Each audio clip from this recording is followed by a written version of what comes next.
ये एक एग्जाम्पल है कि कैसे एक प्रोफेसर, एक टीचर लैब टू लैंड जा सकता है। भारतवर्ष का सबसे उपजाऊ क्षेत्र में से एक रहा है और वो अब ऊसर होता चला जा रहा है। बायो फॉर्मुलेशंस की मदद से हमने इस मिट्टी का सुधार किया। कलर भी आप देखेंगे तो सफ़ेद बिल्कुल ऊसर होता है, आज बिल्कुल वो डार्क ब्राउन हो गई। बायोलॉजिकल टेक्नोलॉजी जिसमें कोई केमिकल का इस्तेमाल नहीं किया। हमारे साथ लगभग 300 फार्मर्स उस क्षेत्र में जुड़े हुए हैं और भी जुड़ने के लिए तैयार हैं। किसानों को विश्वास नहीं था कि उनकी ज़मीन में ऐसा कुछ हो सकता है कायाकल्प। इंडिजिनस वैरायटीज़ की यही तो बात है, उनमें एक अपनी मिट्टी की खुशबू होती है जो कि हाइब्रिड वैरायटी में नहीं होती। और रामभोग चावल का सीड अब घर घर में मिलेगा। आप बहुत जल्द ही मार्केट में ये अब प्रोडक्ट्स आ जाएंगे जो अभी तक हम अपने लैब स्तर से दे पा रहे हैं। नमस्ते, मैं वात्सल्य और आप देख रहे हैं स्वधर्म। हम जात पात के नाम पर लड़ते हैं, धर्म के नाम पर लड़ते हैं, भाषा और क्षेत्र के नाम पर लड़ाई करते हैं। नेताजी कहते हैं कि हनुमान जी पहले एस्ट्रोनॉट थे। संत लोग आपस में लड़ रहे हैं, पद्म विभूषण किसे मिला किसे नहीं मिला। और सेठ जी हमें अक्सर नए सपने, नई लग्जरियस लाइफस्टाइल दिखाते रहते हैं। इन सब के बीच संघर्ष करता है आम आदमी। और जो एक बहुत महत्वपूर्ण चीज छिपाई जा रही है डेलिबरेटली, वो है क्लाइमेट चेंज। कितने इलेक्शंस इस विषय पर होते हैं, इस मैनिफेस्टो पे होते हैं कि क्लाइमेट चेंज से हमारा, हमारे बच्चों का, हमारे किसानों का क्या हाल होने वाला है। तो इस विषय पे काम आते हैं हमारे शिक्षक, हमारे साइंटिस्ट। और इसलिए जो व्यक्ति आज हमारे साथ मौजूद हैं, उन्होंने वाकई कुछ ऐसा किया है जिसने सैकड़ों किसानों की जिंदगी बदली है, उनकी आर्थिक स्थिति में सुधार आया है और अन्नदाता को अन्न मिलना शुरू हुआ है। इस वक्त मैं मौजूद हूँ बाबा साहब भीमराव अंबेडकर विश्वविद्यालय लखनऊ में, डिपार्टमेंट ऑफ इन्वायरमेंटल स्टडीज़ में। और हमारे साथ हैं प्रोफेसर नवीन अरोड़ा सर। सर, बहुत बहुत स्वागत है आपका। धन्यवाद। अ, सर, हमारी पिछले कुछ समय से बात चल रही है और हमने जाना कि उन्नत भारत अभियान के तहत भारत सरकार का अभियान है। पिछले कुछ वर्षों में आपने इस पे कुछ काम किया है, अलग-अलग प्रदेशों में काम किया है। उत्तर प्रदेश में आपने कानपुर में काम किया है। तो इसकी एक रूपरेखा हमारे दर्शकों को बताएँ कि वो काम क्या है आपका?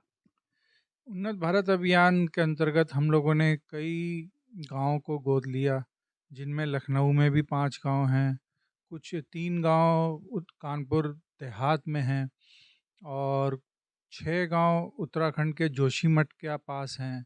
6 गांव हिमाचल प्रदेश में बिलासपुर में हमने गोद लिए। तो जो उत्तर प्रदेश के कानपुर देहात में जो गांव हैं, वहाँ पर एक बहुत बड़ी समस्या थी और वो समस्या थी ऊसर भूमि। यानी कि वहाँ पे ज़मीन से कुछ पैदावार थी ही नहीं।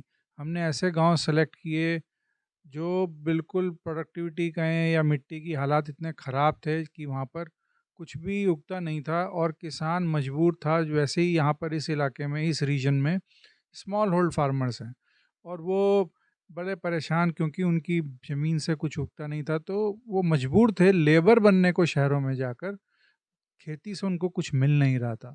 तो हमने उन गाँव में जाकर कानपुर देहात में सेलेक्ट किया। उन्हीं गाँव को बेसिस था कि उनकी ज़मीन बहुत ऊसर थी, जहाँ पे कोई प्रोडक्टिविटी नहीं थी, नेग्लिजिबल, ना के बराबर। ऐसे गाँव को हमने सेलेक्ट किया और इसमें ministry of science and technology का मुझे एक प्रोजेक्ट मिला, जहाँ पर हमने इन गाँव में जाकर किसानों के साथ और गाँव वालों के साथ मिलके काम किया। ऊसर भूमि का ज़िक्र किया आपने। ऊसर उस ज़मीन को हम कहते हैं जो सॉल्ट जिसकी मात्रा जिसमें बहुत ज़्यादा होती है। तो आप बता रहे हैं कि बिल्कुल पैदावार ख़त्म हो गई थी और अपनी ज़मीन होते हुए वे मजबूरन बाहर शहरों में जाकर के मज़दूरी का काम करते थे और अपनी ज़मीन से उन्हें कुछ भी नहीं मिल रहा था। तो इस सिलसिले में आपने क्या अलग किया? कैसे उन ज़मीनों को फर्टाइल बनाने में आपने हेल्प की? और एक आपने ज़िक्र किया था वर्ल्ड बैंक का कोई कार्यक्रम चला था, अगर मैं सही बोल रहा हूँ तो, जिप्सम करके कुछ, जो कि असफल हुआ था, जिसकी वजह से जब आप लोग पहुँचे तो भी किसान आप पे जल्दी भरोसा नहीं कर पा रहे थे। तो इस चीज़ को एक्सप्लेन करें।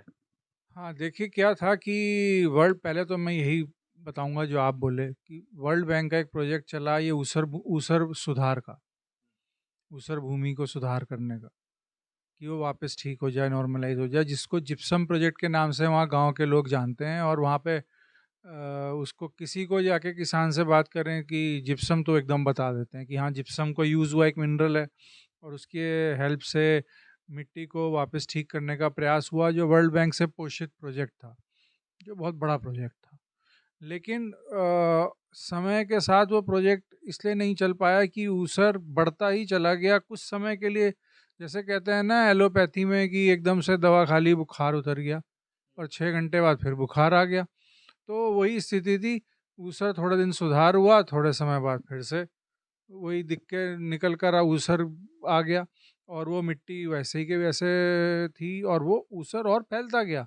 एक चीज़ यहाँ पर मैं और जोड़ना चाहूँगा जो कि आपके दर्शकों को बहुत इम्पोर्टेंट लगेगी कि ये क्षेत्र जो आता है ये गंगा क्षेत्र है, कानपुर देहात, जो भारतवर्ष का सबसे उपजाऊ क्षेत्र में से एक रहा है और वो अब ऊसर होता चला जा रहा है। तो कितना क्लाइमेट चेंज कह लें, थोड़ा सा इंटेंसिव एग्रीकल्चर प्रैक्टिसेस भी इसमें इन्वॉल्व हैं और भी इरिगेशन सिस्टम्स भी इन्वॉल्व हैं, जिसकी वजह से ये ऊसर बढ़ता चला जा रहा है।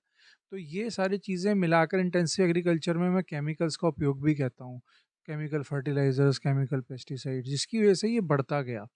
अब ये बढ़ता गया तो जिप्सम वाला प्रोजेक्ट उतना कारगर सिद्ध नहीं हुआ। अब हम लोग वहाँ जब पहुँचे अपना, क्योंकि मैंने पहले से लैब में इस पे बहुत पायलट स्टडीज़ और सब करी थी, तो हमें एक वो था कि एक कॉन्फिडेंस था कि हम लोग कुछ कर पाएंगे जाकर। जब हम वहाँ पर पहुँचे तो हमने देखा कि प्रोडक्टिविटी है नहीं।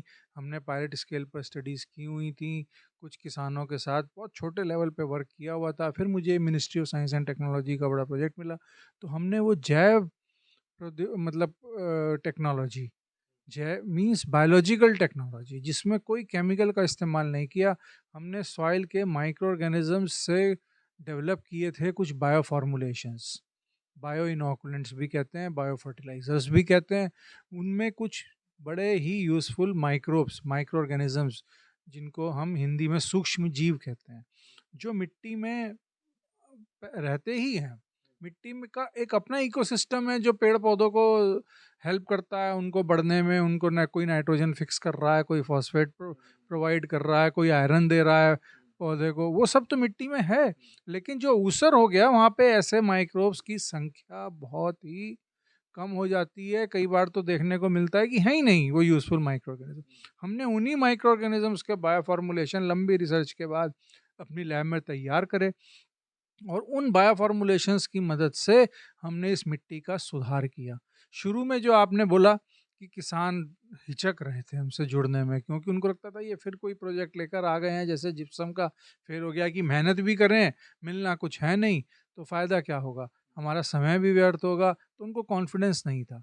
लेकिन वहाँ पर एक संस्था और थी, श्रमिक भारती, जिसकी हेल्प से हमने कुछ फार्मर्स को अपने साथ कॉन्फिडेंस में लिया, जोड़ा। कुछ 15-20 फार्मर्स एक गांव में, 15-20 फार्मर दूसरे गांव में, ऐसे करके हमारे साथ जुड़े शुरू में। तो उनके ऊपर दूसरे फार्मर्स, जो दूसरे किसान थे, उनके पड़ोसी और आसपास वाले, वो उन पे हंसते थे कि अब तुम लोग फिर इसी में उलझ जाओगे, होगा कुछ भी नहीं। लेकिन जब ये 15-20 फार्मर हमारे साथ जुड़े, हमने उनको बाबा साहब भीमराव अम्बेडकर विश्वविद्यालय में ट्रेनिंग भी दी, एक बार नहीं दी, बार बार दी, गांव जाकर भी ट्रेनिंग दी, और इनकी ये समझ गए कि हम बायो फार्मूलेशंस का इस्तेमाल कैसे करेंगे खेतों में। और वो उस तरीके से, उस पद्धति से जब इन्होंने इस्तेमाल किया, और हमने उनको कुछ ऐसे वेराइटीज़ भी उपलब्ध कराए प्लांट के जो साल्ट में थोड़ा अच्छा करते हैं, तो वो जब ये सारी अप्रोच से काम करा इन किसानों ने, प्रोग्रेसिव फार्मर्स थे जो शुरू में हमारे साथ जुड़े, आज तक जुड़े हुए हैं, तब जाकर परिवर्तन दिखना, साल पर साल परिवर्तन दिखना शुरू हो गया। और 3-4 साल में वो भूमि बिल्कुल ऐसे हो गई जैसे ऊसर था ही नहीं, बिल्कुल उपजाऊ, बिल्कुल प्रोडक्टिविटी जो है आज उस भूमि की, वो उसके बराबर है जो फर्टाइल सॉइल के होती है। और कलर भी आप देखेंगे तो सफ़ेद बिल्कुल ऊसर होता है, आज बिल्कुल वो डार्क ब्राउन हो गई, यानी कि उसमें ह्यूमस की मात्रा आ गई, यानी कि उसमें माइक्रोब्स आ गए, जो मित्र बैक्टीरिया हैं, मित्र फंजाई हैं प्लांट के, वो सब वापस आए और वो ज़मीन, वो मिट्टी फिर से उपजाऊ हो गई। अब उनको देखा देखी, वो जो 15-20 फार्मर्स हमारे साथ जुड़े थे, उनको देखा देखी धीरे धीरे जुड़ते गए, जुड़ते गए, जुड़ते गए, और आज स्थिति ये है कि हमारे साथ लगभग 300 फार्मर्स उस क्षेत्र में जुड़े हुए हैं और भी जुड़ने के लिए तैयार हैं। सिर्फ उस ज़िले में नहीं, कानपुर देहात में ही नहीं, और ज़िलों के भी किसान मेरे से मिलने यहाँ पर आते हैं कि हमारा भी ऊसर है क्षेत्र, हमारे क्षेत्र में भी ऊसर है, जैसे उन्नाव है, रायबरेली है, झांसी है, वहाँ के भी किसान अब आते हैं कि उस क्षेत्र में भी आप कुछ करिए। तो एक बहुत कम्प्रेहेंसिव अप्रोच रहा है। जहाँ वर्ल्ड बैंक फेल हो गया, वहाँ आपने काम करके दिखा दिया है। और बहुत कम्प्रेहेंसिव अप्रोच रहा है कि किसानों को साथ में लाना, फिर उसके बाद बायो फर्टिलाइज़र्स का इस्तेमाल करना, उनको ट्रेनिंग देना, उनसे जाकर मिलना। किस तरह की समस्याएँ आती थीं इन पूरी प्रक्रिया में? समस्या यही थी, सबसे पहले तो विश्वास की कमी थी। किसानों को विश्वास नहीं था कि उनकी ज़मीन में ऐसा कुछ हो सकता है कायाकल्प। उनको ये विश्वास नहीं हो पा रहा था, जिसकी वजह से उनको लगता था कि हमारा समय व्यर्थ होगा, हम बेमतलब एक इन्वेस्टमेंट करेंगे और होगा कुछ नहीं। तो सबसे पहली समस्या तो यही थी कि कैसे किसानों को जोड़ा जाए इस परियोजना से, इस प्रोजेक्ट से। धीरे धीरे उनमें कॉन्फिडेंस आया। बाकी समस्या ये है कि ये सब गांव बहुत जो हमने चुने हैं, ये इंटीरियर में हैं। ऐसा नहीं है कि बहुत आसान है। यहाँ से हम लोग 5-6 घंटे बाई बस लग जाते हैं। सुनने में कानपुर देहात के बहुत इंटीरियर में है, तो बार बार जाने हम लोगों के लिए एक वो था, लेकिन हमने उसको चैलेंज को लिया और उनको ट्रेनिंग यहाँ भी बुला लिया उनको। और वो, क्योंकि अब उनको फ़ायदा होता था, तो बार बार हमारी यूनिवर्सिटी में आने के लिए किसान तैयार रहते थे। और मैं समझता हूँ पिछले 4 साल में 8, 7, 8 ट्रेनिंग हमने उनको बाबा साहब भीमराव अम्बेडकर विश्वविद्यालय में बुलाकर भी दी हैं। तो उनके लिए जो शुरू में, मैं आपको बताऊं, शुरू में किसान को आना इतना वो लगता था कि अरे इतनी दूर कहाँ जाएंगे, क्या करेंगे।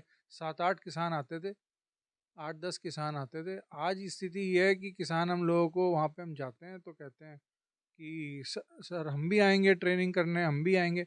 और इसका इतना फ़ायदा हुआ उनकी इकोनॉमिक स्थिति पर कि जहाँ कच्चे घर थे, जैसे मानसून में वो घर तो कच्चों में रहना मुश्किल है, वो अब कई किसानों ने, क्योंकि उनकी मिट्टी उपजाऊ हो गई, तो वो घर अब पक्के बना लिए हैं।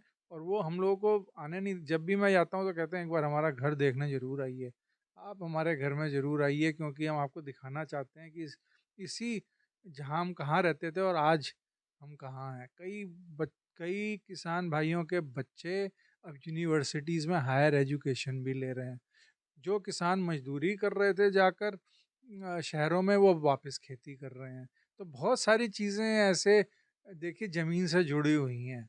ज़मीन से सिर्फ हम ये ना कहें कि इससे हमें भोजन ही मिलता है, हमारा पूरा इकोनॉमी, हमारी हेल्थ, हमारे पर्यावरण, हमारी बायोडायवर्सिटी, कई चीज़ें उससे जुड़ी हुई हैं। तो अगर हम भूमि सुधार करते हैं, वो भी सस्टेनेबल तरीके से, मतलब बायोलॉजिकल तरीके से, बिना किसी पॉल्यूशन के, तो उससे कई चीज़ें और बेनिफिट मिलते हैं जो कि हमें देखने को मिले। इस वजह से जो हमारी मुश्किलें शुरू में लग रही थी, अब उतना ही वो चीज़ें आसान होती चली गई और किसान हमारे साथ जुड़ते चले गए।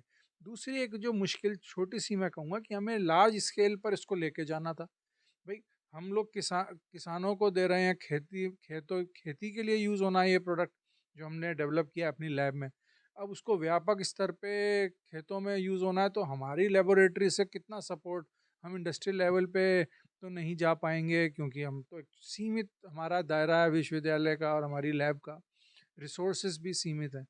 वो समस्या का समाधान ऐसे हुआ कि अब हमारे साथ 2 इंडस्ट्री जुड़ गई। जब उन और उसमें से एक इंडस्ट्री का मैं नाम बताऊं, श्री राम ग्रुप, जो नई दिल्ली से है।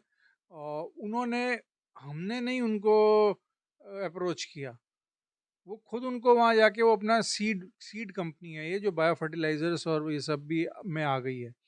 तो इनको पता लगा जब ये अपना सीड देते हैं तो इनको पता लगा यहाँ तो बड़ा व्यापक सुधार हो गया जो हम इमेजिन भी नहीं करते। तो उन्होंने मुझे अप्रोच किया कि आपने कैसे किया, हम तो बायो फर्टिलाइज़र मार्केट में एंटर कर रहे हैं बायोइनोकुलेंट, तो आपका हमें सपोर्ट मिल जाएगा तो ये प्रोडक्ट हम इंडस्ट्रियल लेवल पे बनाएंगे। ऐसे ही एक साउथ की इंडस्ट्री है श्री बायोस्थेटिक्स करके हैदराबाद, उन्होंने भी इसको टेकअप किया और बहुत जल्द ही मार्केट में ये अब प्रोडक्ट्स आ जाएंगे जो अभी तक हम अपने लैब स्तर से दे पा रहे हैं। तो ये एक और समस्या थी, इसका समाधान हो गया। तो अगर आप निरंतरता के साथ लगे रहें तो कहीं ना कहीं जो प्रॉब्लम्स होती हैं उनके समाधान भी निकल आते हैं। हाँ सर, इस पूरी चर्चा के दौरान अ, रामभोग चावल की भी बात निकल के आई थी कि रामभोग जो है एक वैरायटी होता है चावल का जो कानपुर देहात का अपना इंडिजिनस है और वो बिल्कुल लुप्त होने के कगार पे थी। तो उस पे आपने बड़ा अच्छा काम किया और उसकी रिवाइवल स्टोरी भी पूरी है जो आपके माध्यम से हुई है, उसके बारे में बताएँ? देखिए कई सारी वैरायटीज़ है, ये तो रामभोग चावल एक इंडिजिनस वैरायटी है जैसा आपने बोला कानपुर देहात क्षेत्र में। कई सारी वैरायटीज़ ऐसी हैं जो इंडिजिनस होती हैं, लेकिन अब वहाँ पर खेती ही नहीं हो पा रही थी, तो किसान को नुकसान हो रहा था। तो उन्होंने इस चावल को, इस धान को लगाना बंद कर दिया और उसका मेन रीज़न वही था, मिट्टी, भूमि जो खराब थी, ऊसर थी, तो उनको कुछ फ़ायदा नहीं मिल रहा था।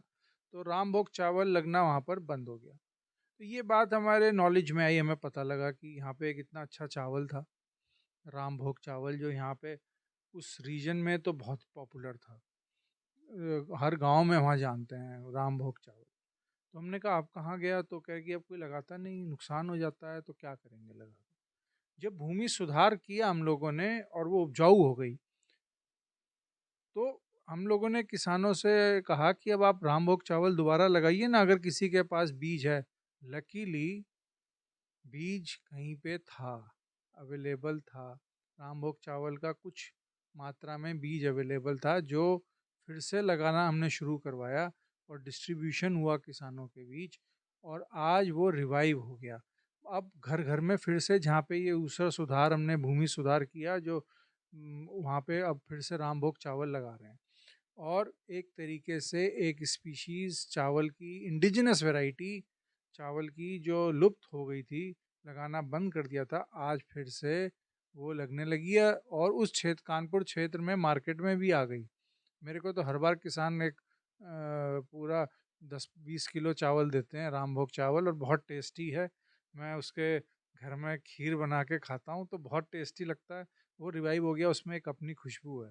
इंडिजिनस वैरायटीज़ की यही तो बात है, उनमें एक अपनी मिट्टी की खुशबू होती है जो कि हाइब्रिड वैरायटी में नहीं होती। तो वो उसकी खुशबू है उसमें, और वो जब रिवाइवल हो गया, उससे किसान भी खुश हैं और हम लोगों को भी कितना उससे सेटिस्फेक्शन मिलता है कि एक जो चावल लुप्त होने की कगार पे एक चावल की वैरायटी थी हमारे देश की, हमारे कानपुर क्षेत्र की, हमारे प्रदेश की, वो वापस आ गई। और इस पे डाउन टू अर्थ ने स्टोरी भी करी। और एक और बात बताऊंगा, इसमें एक और रोल बहुत इंपॉर्टेंट है, क्योंकि जिसका जो रोल है वो उसको वो बताना चाहिए। श्रमिक भारती एक संस्था है जिन्होंने उसको घर घर में जागरूकता करी हमारे साथ मिलकर। ये बायो फर्टिलाइजर्स और उसके लिए भी जागरूकता घर घर में जाके की, और ये रामभोग चावल भी लगवाने के लिए हम लोगों ने जैसे सजेशन दिया, उन्होंने उसको आगे तक हर घर तक पहुंचाने की कोशिश की, जिसकी वजह से रिवाइवल बहुत तेज़ी से हुआ। इसके अलावा मैं आपको बताऊं, वहाँ पे जो ऊसर भूमि थी, रामभोग चावल तो एक बहुत बड़ी सक्सेस स्टोरी थी ही। ऊसर भूमि में कई वहाँ की लोकल टमाटर, मटर और ये सब भी ख़त्म हो रहे थे, वो अब लगाने लगे वहाँ सब्जियाँ भी। और एक बहुत और अच्छा हुआ कि बैकयार्ड फार्मिंग जिसको हम बोलते हैं, किचन गार्डन फार्मिंग भी बोलते हैं, किसान लोगों ने अपने ही घर के आसपास अपने लिए सब्जियां पैदा करना शुरू किया, जो पहले ऊसर में नहीं होता था। और इसका मैं आपको एक बहुत बढ़िया एग्जांपल बताऊंगा। कोविड जब आया तो वो सरवाइव किए अपने घर के पीछे, जिसको किचन गार्डन हम अंग्रेजी में बोल देते हैं शहरों में, वैसे बैकयार्ड फार्मिंग भी बोलते हैं। अपने जो घर के पीछे उन्होंने खेती की थी, ऊसर था जहाँ कुछ नहीं होता था, वहाँ पर सब्जियाँ लगाकर अपना सर्वाइवल उन्होंने आत्मनिर्भर होकर किया। उस कोविड के ड्यूरेशन में वो किसी पे निर्भर नहीं थे। कि जाकर कुछ मांगना पड़ रहा हो, किसी से हाथ फैलाना पड़ रहा हो। वहीं से सब्जियां उगा रहे थे और वो कर रहे थे, और वो सब्जियां बहुत साल्ट सेंसिटिव होती हैं, लेकिन अब वो सब उगने लग गई वहाँ पर। तो ये एक और बड़ी अच्छी बात हुई। और अब तो वो सब्जियां वो मार्केट में बेचते भी हैं। और मैं आप एक चीज़ और जोड़ूंगा, ये ऑर्गेनिक है, टोटली ऑर्गेनिक है जो हमने किया, उसमें कोई केमिकल का इस्तेमाल नहीं है। ये बड़ी शानदार बात आपने कही कि किसान जो हैं जो बिल्कुल ऊसर भूमि थी और कोविड जैसे समय में वो आत्मनिर्भर थे और अपने ज़मीन पर अपने घर में खेती करके उन्होंने अपना निर्वहन किया उस मुश्किल समय में। तो ये बहुत एक्चुअली बात ये है कि हम स्ट्रगल स्टोरीज़ की जब बात करने जाते हैं तो हम फ़िल्म स्टार्स और क्रिकेटर्स की बात करते हैं कि रेलवे प्लेटफ़ॉर्म पर सोया करते थे और आज देखो कहाँ पहुँच गए। यहाँ पे हमारे साथ एक शिक्षक मौजूद हैं जो बढ़िया सरकारी ऑफ़िस में एसी चल रही है, यहाँ बैठे हुए हैं।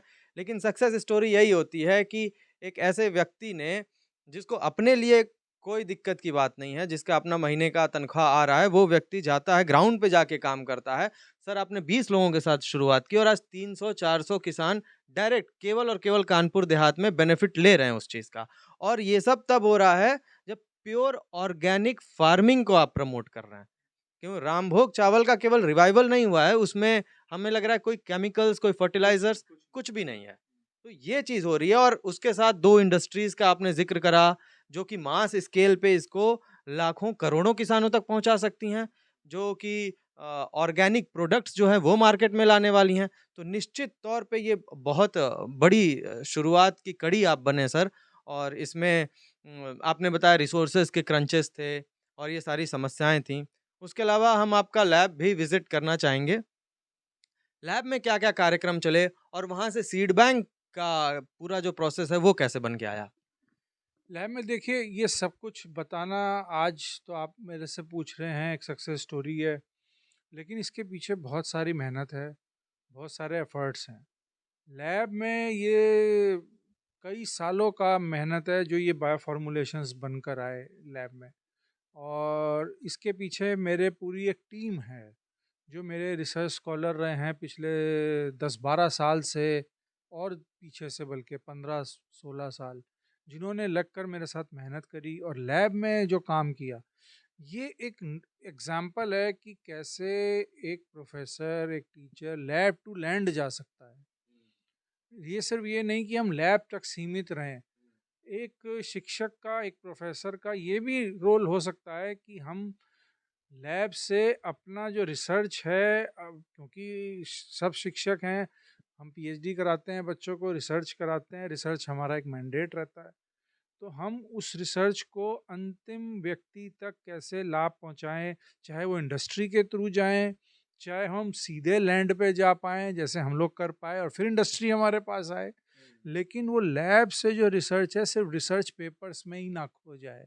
क्योंकि रिसर्च पेपर्स का लाभ तो ठीक है, मिल सकता है, कोई इंडस्ट्री आपका रिसर्च पेपर देख ले और कहे कि हाँ इनका वर्क अच्छा है, कोई पेटेंट हमारा अच्छा हिट हो जाए, कोई इंडस्ट्री पकड़ ले, लेकिन रिसर्च पेपर 99% रिसर्च में ही खो के रह जाते हैं, वो ज़मीन पर नहीं उतरता है।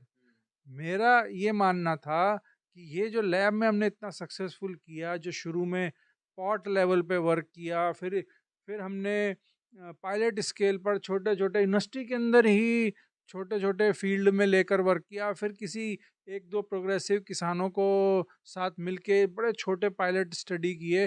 वो व्यापक स्तर पर जाना चाहिए। मेहनत जैसा आपने बोला बहुत है, क्योंकि हमें बार बार उन किसानों के पास जाना है और बार बार ये प्रूव करना भी होता है कि भाई ये चीज़ इस्तेमाल करो, ये करके देखो, और उनको कन्विंस करना है। वो तभी आएगा जब हम खुद कॉन्फिडेंट होंगे अपने लैब से, अपने वर्क से। तो इसके पीछे लैब वर्क बहुत सारा है, और लैब में तो बहुत सारी चीज़ें ऐसी हैं, मैं आपको दिखाऊंगा अपनी लैब, जहां हमने ये सारे प्रोडक्ट्स डेवलप किए, और ओवर द ईयर्स लैब भी डेवलप हुई। उसी के साथ साथ इसमें भी मैं फिर से एक बार रिपीट करूंगा, ministry of science and technology की फंडिंग का बहुत योगदान है, तो मैं उनको धन्यवाद भी देना चाहूँगा कि हमारी लैब्स डेवलप हुई और इस लायक हम बने। और हमारे भी बहुत सारे रिसर्च पेपर्स हैं, ऐसा नहीं है कि हमारे रिसर्च पेपर्स नहीं है हम सिर्फ लैंड पे चले गए, हमने बस लैब में कुछ किया और फिर हम लैब, वो पूरे रिसर्च ऑथेंटिकेटेड भी है, दुनिया के सबसे अच्छे रिसर्च जर्नल्स में ये रिसर्च पब्लिश भी है जो हमने किया है। और हमने किसान भाइयों को या गांव के अपने देशवासियों को, उनको भी हमने हेल्प करने की कोशिश की और उसमें हम सक्सेसफुल हुए। तो रिसर्च पेपर भी आए लैब से और प्रोडक्ट भी निकल कर आए जिन्होंने ग्राउंड लेवल पे काम किया और एक लैब टू लैंड की सक्सेस स्टोरी बनकर सामने आई। किसानों तक आप सीड बैंक भी लेकर गए। हाँ, सीड बैंक हमने बनवाया क्योंकि क्या था कि जब हम लोग गांव में गए तो देखा कि इंडिजिनस वैरायटीज़ की बात आई, सब हाइब्रिड वैरायटीज़ का बोलबाला है आजकल। अब हमने उनको दो बातें कही कि एक आत्मनिर्भर बनना है ना, तो कुछ अपना सीड का कंजर्वेशन करिए और उसमें इंडिजिनस वैरायटीज़ का भी कंजर्वेशन करिए, नहीं तो ये तो लुप्त हो जाएंगी, ये तो खो जाएंगी, इसका तो वैसे भी कहीं नहीं मिलेंगे ये बीज जो इंडिजिनस वैरायटीज़ के हैं। तो उसके पीछे उद्देश्य ये था, सीड बैंक में इंडिजिनस वैरायटीज़ के सीड रखे जाएंगे, प्लस उसमें जो हमने उनको अच्छी वैरायटीज़ दी जो ऊसर में अच्छा काम करती हैं, उसके भी सीड वो बार बार हम पे निर्भर ना हो कि हमें फिर दीजिए वो ऊसर से वाले सीड।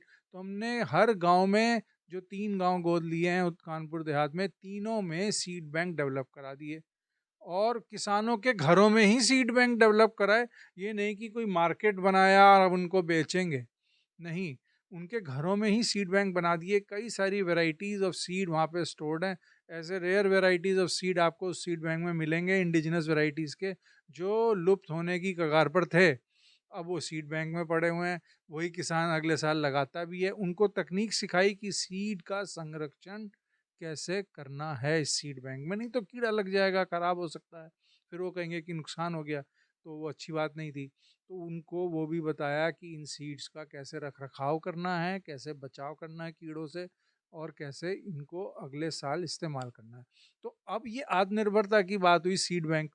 अब एक तो इंडिजिनस वैरायटीज़ आपके संरक्षण हो गया, दूसरा किसान आत्मनिर्भर हुआ, उसने अपने उस सीड को ही अगले साल यूज़ करना है, इंडिजिनस वैरायटीज़ के भी, और जो हमने ऊसर के लिए स्पेशल वैरायटीज़ उनको प्रोवाइड की वो भी उनके पास संरक्षित हैं। तो और रामभोग चावल का सीड अब घर घर में मिलेगा। आप इनमें से जो 300 परिवार की मैं बात कर रहा हूँ, वहाँ पे कईयों के घर में अब रामभोग चावल मिलेगा जहाँ पहले था ही नहीं। तो ये सीड बैंक का एक आइडिया था जो सक्सेसफुल हुआ। अ, आपसे बात करके बहुत अच्छा लगा सर। सवाल मेरे ख़त्म हो रहे हैं। निश्चित तौर पे रामभोग चावल हम लेकर आएँगे और खाएँगे भी। और यही कहना चाहूँगा अंतिम बात कि अगर वास्तव में हम इन्फ्लुएंसर्स से प्रभावित होते हैं सो कॉल्ड, सो ऐसे शिक्षक, ऐसे अग्रणी लोग समाज में जो 4 लोगों तक अपनी पहुँच लेकर जा रहे हैं, कुछ है इनके पास देने को जो आप तक लेकर आ रहे हैं। हम और आप अपने जीवन में बहुत बेचैन हैं, परेशान हैं और कहीं न कहीं उलझे हुए हैं। हमें जीवन में आगे बढ़ना है, उसके लिए जीवन का सही उद्देश्य होना चाहिए और वो तब होगा जब आप सही इन्फ्लुएंसर्स की वास्तव में सही इन्फ्लुएंसर्स की संगति में रहेंगे। तो ऐसी वीडियोज़ देखिए, ऐसे चैनल को सब्सक्राइब करिए। बस यही संदेश है। बहुत-बहुत धन्यवाद सर।